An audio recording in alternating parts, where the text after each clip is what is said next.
Today is Tuesday, December 27th, 2011, and this is the Pastel Pony Podcast. I'm your host, Vos de Sueños, and today we have with us a special guest, JamesCorck.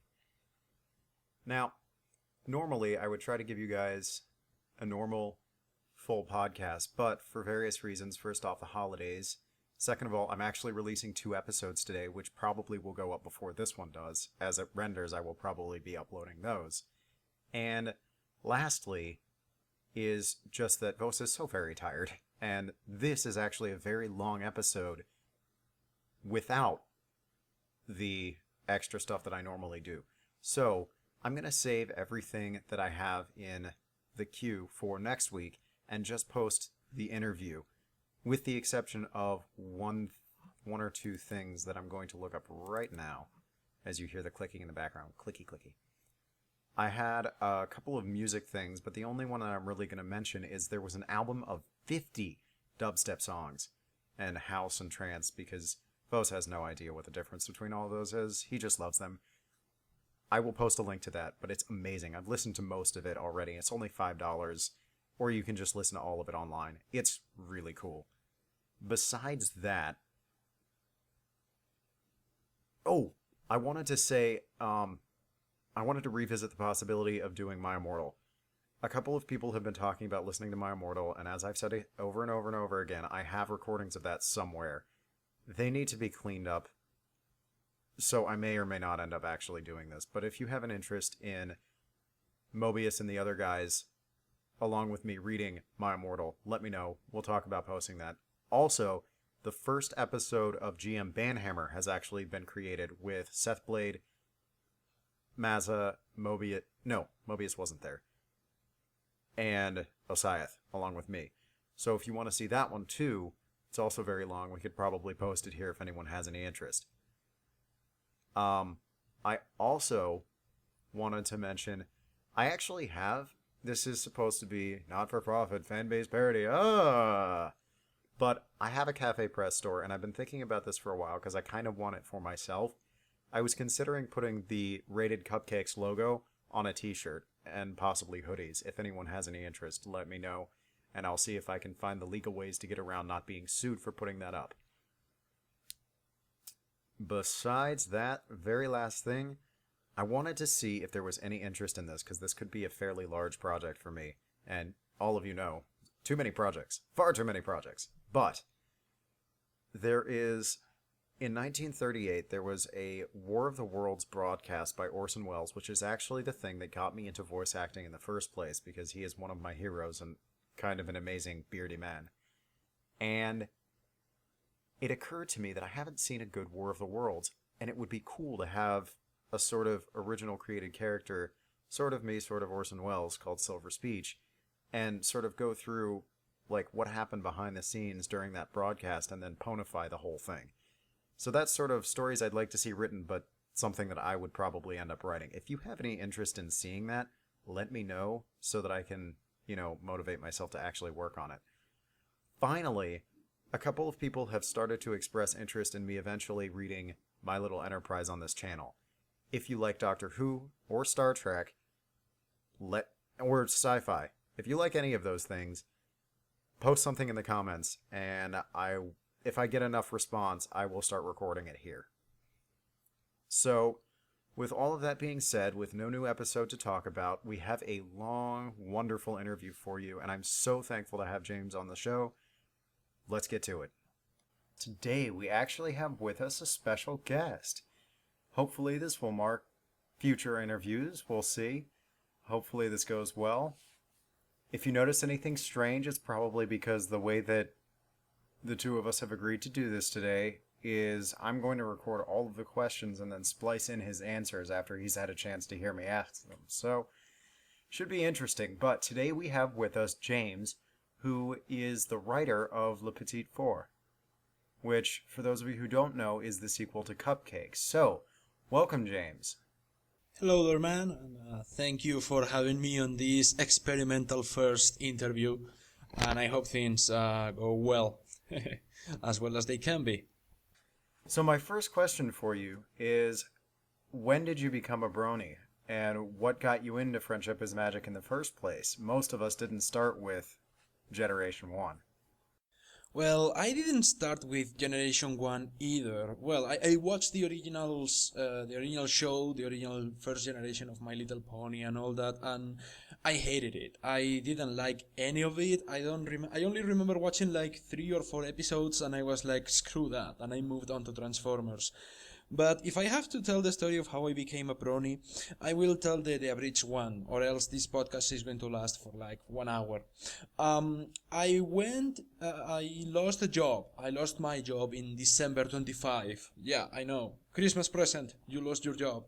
And I was feeling very depressed. So I have this friend of mine who has been talking about this new show, this new My Little Pony show for weeks. And he is like, do you want to watch My Little Pony now? And I am like, yeah, I want to watch it. I need something cheerful, something happy, and something colorful to bring me out of this hole that I got myself into. So I started watching it, and I watched the first 3 episodes with this friend of mine, and I loved it. I thought it was great. I was surprised. I was blown away by how quick these characters got developed, and I was like, yeah, I like this. So, after watching episode 6, the episode with Trixie in it, I definitely got into the show. I was like, this is awesome, this is fantastic, I want to keep watching this. I couldn't stop watching the show. It was that good. So yeah, that's the abridged version of how I became a brony. If you want to watch the long version, you can check my YouTube channel. You know, interestingly enough, while I didn't lose my job on December 25th, which is horrible, by the way, that's actually very similar to how I ended up becoming a brony, because Mobius had been talking about it for months and months and trying very hard to get me to watch it, and it wasn't until I lost my job that I actually started watching it too. So, my next question for you is, what's it like being a brony in Spain? Because most of the negative feedback that we get from the internet comes from the United States. So, what's it like in Spain? I mean, is it mostly just an internet thing? Does anybody even really know about it? Is it frowned upon? Is it easier than it might be over here? What do you think?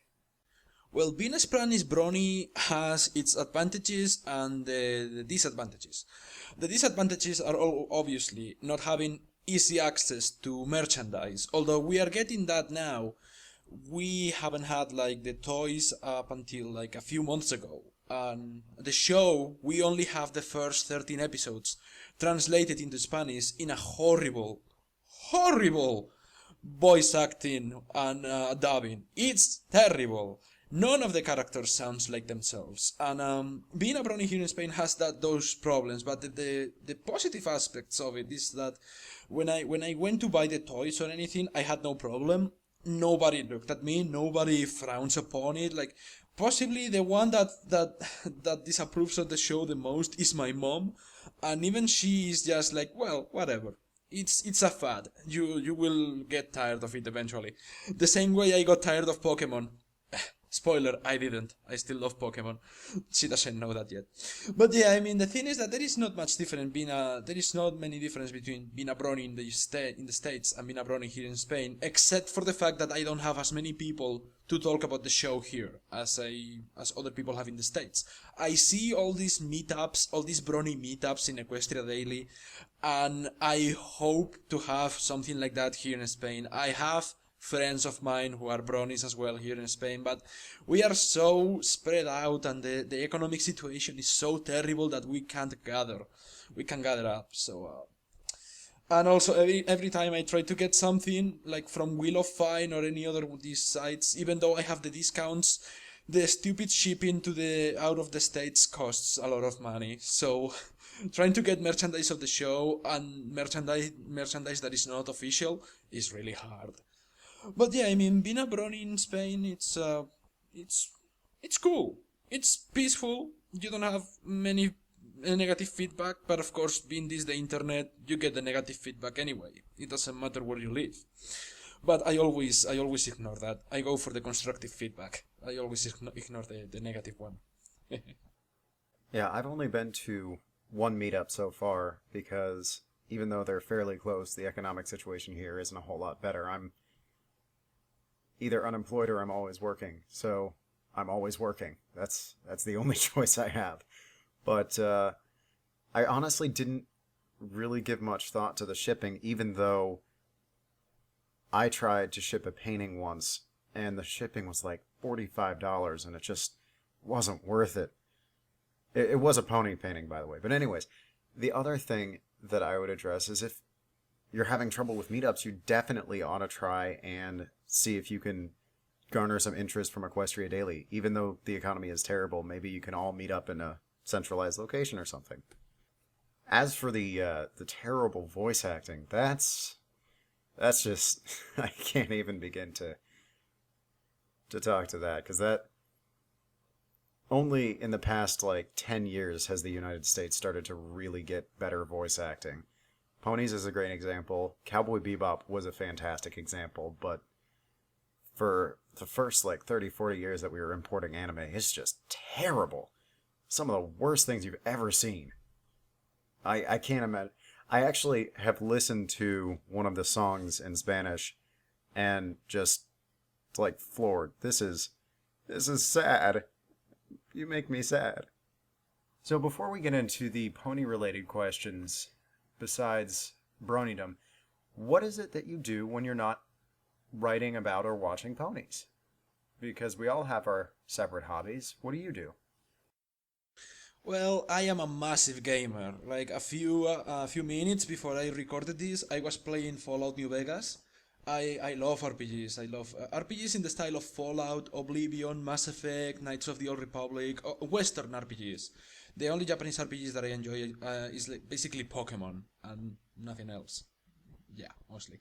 I also read books when I have time. I love Stephen King and Michael Crichton, although I know they are not the best writers in the world. If anything, they are my guilty pleasure when it comes to reading.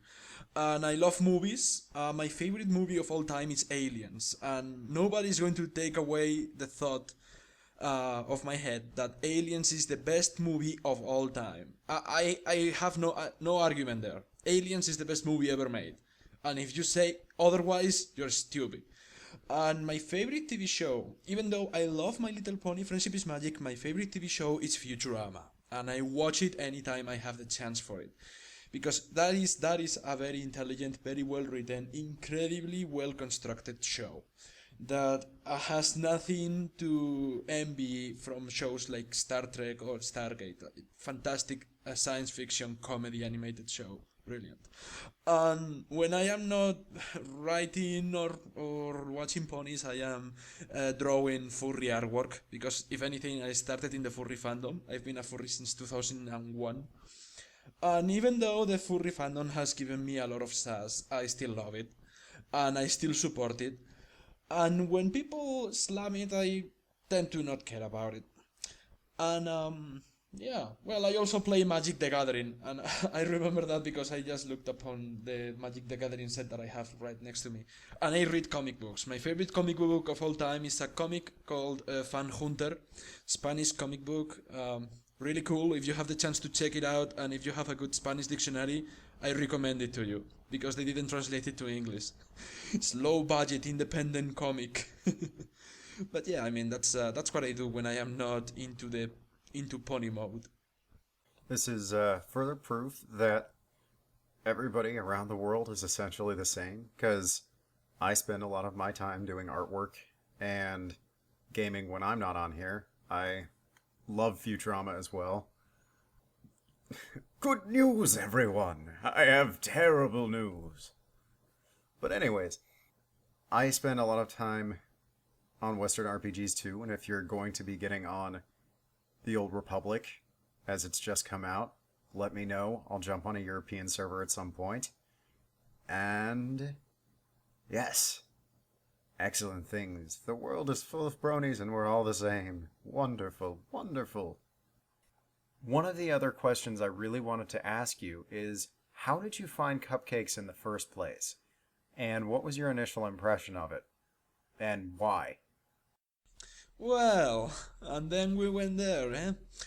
Um, the first time I found out about cupcakes, it was this Spanish brownie friend of mine, who I myself converted into the brownie side, and he's like, we're chatting on Skype, and he's like, man, you have to read this. You have to read this right now because I need to hear your reaction.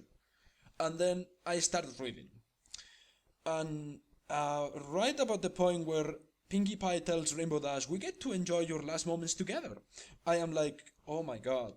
And then I keep reading. Oh my god. I keep reading. It gets more violent. Oh my god.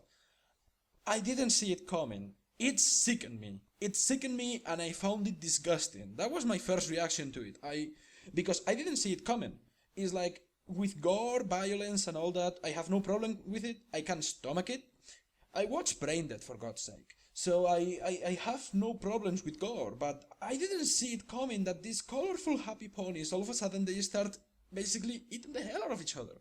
What the hell is Pinkie Pie doing with a hacksaw, chopping off Rainbow Dash's wings? And why she's doing cupcakes out of her now? She's cutting off her skin.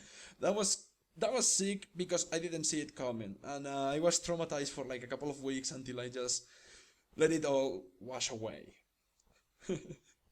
Honestly, I think I feel the same way as you did because although most everyone here has actually seen the first reaction to cupcakes from both Mobius and I, and all I can think is, hey, yep. Next, I have to ask, what made you think it needed a sequel? And best question, why Rarity? Why not Applejack or one of the background ponies? Well, first off, I didn't think it needed a sequel. I was more like, I was so traumatized and shocked by it that I was like, I have to do something about it. I have to write something about it. I have to exorcise these demons that I got into my body somehow, some way. And then shortly after reading the fanfic, I was thinking, you know, I could have written something worse. I could have written something way worse than this. I could have been more shocking or been even more uh, gratuitous about the violence. So I went to my friend, the other writer, Final Gamer James, the co-writer of the fanfic of Le Petit Four, and then I was like, hey man, you have to give me a hand. I need to write a sequel about cupcakes to get it out of my system, but I don't know how to start. Could you give me a kickstart? And he wrote the intro, and I wrote everything else because I was like, I will take care of the violence. So that's what he just wrote the happy, colorful part at the beginning where Pinkie Pie invites Rarity to have a cupcake, and then I wrote everything else.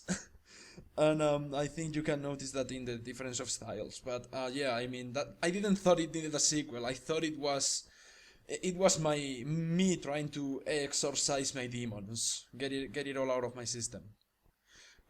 So why picking Rarity? um, because I love her.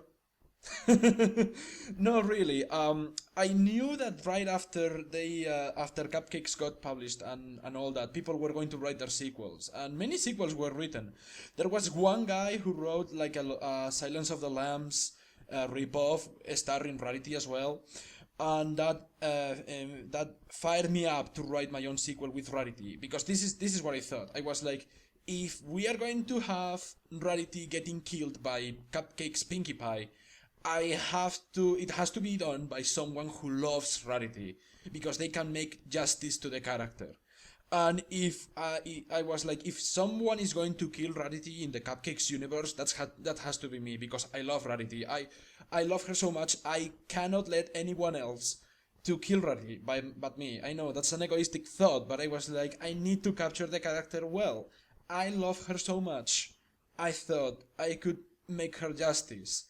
So that's why before she dies, she begs Pinkie Pie not to kill Sweetie Belle the same way, because I thought that's something Rarity will do. She will care for her sister. Her last thoughts will be to save her sister. So I was like, yeah, that's why I picked Rarity, because none of the other characters. Well, Rainbow Dash got killed already, and I love Rainbow Dash, so I picked the other character that I love the most, and that was Rarity. and I was like, no, I have to take care of her. If somebody's going to pull the plug of Rarity's life, it's going to be me. I know it's a disturbing thought, but hey, this is a talking about a disturbing thing like cupcakes. Oh boy. Okay. Now that we know all of the horrible, terrible things about cupcakes, what about your other stuff? I know that you've got a bunch of artwork up online. I know that you've also written Clara de Luna, which I'm a huge fan of, and the F grade drinking game, which is a ton of fun. So, you did Le Petit Four, so what about all this other stuff? Are you working on any new projects? Yeah, that's the funny thing. Like in the furry fandom, I usually have one or two projects going on. Here with My Little Pony, I have like six or seven. I am working on a video game. I can't say anything else about that. I am not the lead project or anything. I'm working with a group of people, very well dedicated people, and we had the demo released a few weeks ago, and we are actually doing really well. But I can't say anything about it. I won't even say the name of the game, just to keep it secret. I will, if you want, I can make you an interview when the game gets released, and I am like, yeah, I did that. But anyway, besides this video game project, I also have five fanfics in the works. I am working on a science fiction slice of life fanfic called In Fragments, starring Twilight Sparkle and an original character. Then I have another slice of life fanfic called The Usual, which is basically what happens in Ponyville when nothing is going on. It will be like that novel called Nothing, where nothing happens at the beginning, nothing happens in the middle, nothing happens in the end. It's just the normal life. And I think I can do something interesting about it. I want to make an Unstoppable inspired fanfic. Do you remember Unstoppable, that movie with Denzel Washington and Chris Pine about the train that cannot stop? So I want to do something like that called the Incident of the Appaloosa 777, starring Vic Macintosh and an original character. Trains in Equestria. It's going to be fun, you know that. And I have another idea for a fanfic, which is a fanfic starring Octavia and Vinyl Scratch. And it's going to. I have no title for it. It's going to be adventure, science fiction, comedy, something like that. And the provisional title for that is the most awesome fanfic ever written in the story of humankind. And I have to find a better title for that, I know. But it's going to be something fun if I can get through that, of course.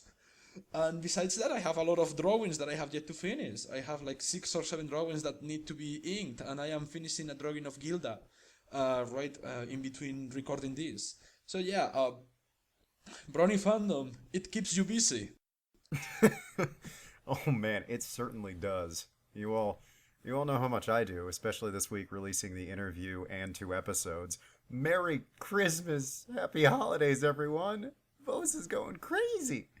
But I absolutely agree that this fandom keeps you so busy. I've got my little enterprise and trying desperately to honestly really get back to that. I've got this, I've got paintings, I've got... Yeah, I'm just super busy as well. But and I keep trying to start new fics. I don't know why. I don't have the time for them. But yours need to happen. And I think you need to keep the title of the best fic in the history of forever, or whatever the exact title was. But because I agree, I think that's amazing, and I cannot wait to read it because I do love Vinyl Scratch and Octavia so very much. Besides that, I also am looking forward to some of the other ones. The incident, or the train one.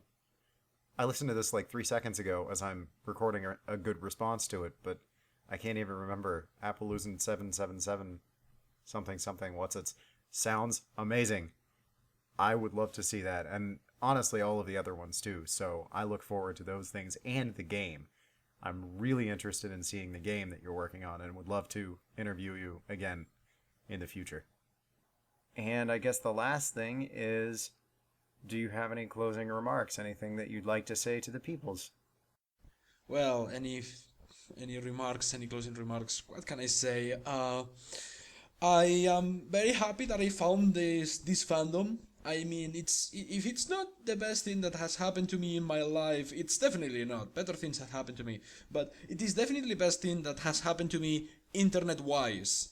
Um, since 2001, I've just got my ass kicked up and down on the internet, and I had no problem with that. But since February this year, I felt like I was getting treated like a real person, and I think it's all because I got myself into this fandom, and it's fantastic. I mean, now the internet, for me at least, is a more welcoming place. I get in the internet and I don't expect anyone attacking me or going with a gun ho like, I hate this that you did. No, even with Le Petit Four, I got some positive feedback, which is surprising. Because Sergeant Sprinkles gets his ass kicked up and down because of cupcakes, and I don't care about that. He doesn't care about that. But I mean, this fandom is so welcoming and nurturing, and it's so happy and fun to be in it that my closing remark will be: I am very happy that I got into this. I don't think I will ever get out of it. No, I mean, this is awesome. This is so much fun. I don't want to stop, and I will never stop. Even if I have to send my drawings with smoke signals, I will keep posting and I will keep getting the fandom bigger and bigger, and try to make it grow from here in Spain.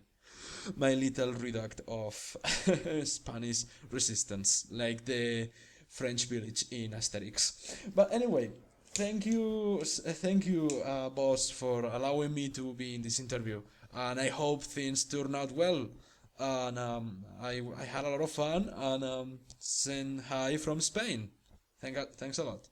Absolutely, and thank you so much for showing up and recording all of that for me, because it was just really awesome to hear what it's like to be a Spanish brony and to get to interview you and actually talk to you in person, sort of, even though this has been back and forth the whole time. But it's so true that the internet has become a more welcoming place as a result of this, and I'm glad that it has, and I'm glad that I've made so many friends like you out there, and I hope to keep doing this for a really long time. Thank you, James, for coming on, and thank all of you for listening. This is Vos de Sueños signing off. Safe travels, every pony.